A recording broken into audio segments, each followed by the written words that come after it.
Hello, snowboarders of the internet. I'm your host, Avran LeFeber, and this is Top 5s, the only weekly Top 5 show in snowboarding. Currently. We're going to keep it that way, hopefully.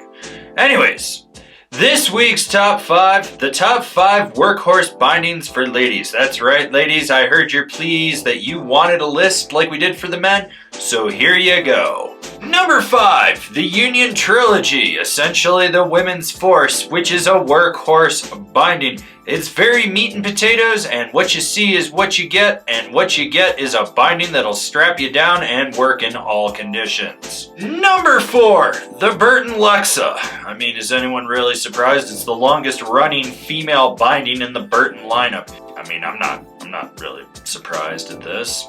Seriously. What's this thing been in their line, like 20 years? It's a do-everything, unibody constructed binding. You got a strap that's going to conform over just about any boot shape. You got a high back that you can drive into. And you got a reflex disc, which is going to give you a little more play underfoot. Number 3, the Ride CL6. Now, Ride revamped their binding line this year. And it was a surprise to see that they did a composite binding since they're known for aluminum.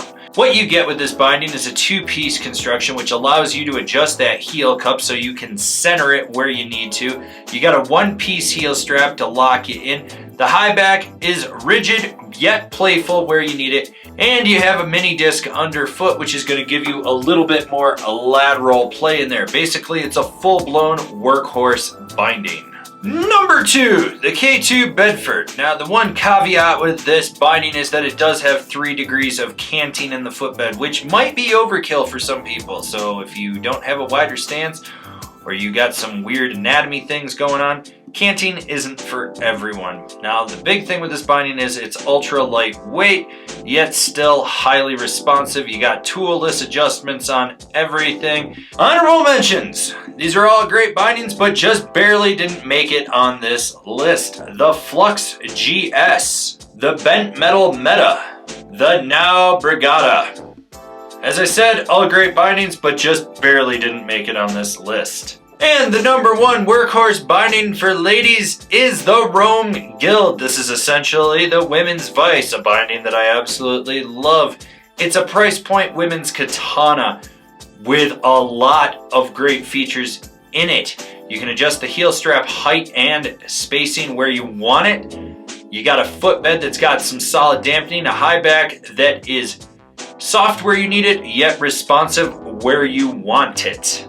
This has been my top 5 women's workhorse bindings for 2021. Do you agree? Do you disagree? Did I forget one? Leave me a comment down below. Let's have a conversation about this list. If you're new here, remember to subscribe, click the bell, get those notifications. That way you're not missing any of the videos we got coming out for all you snowboarders of the internet. And if you really like what we're doing over here and you want to support us further, swing on over to Angry Snowboarder VIP. I could tell you more here, but I got a video over there that explains it so much better. As always, I've been your host, Avran LeFeber, and I'll see you in another video.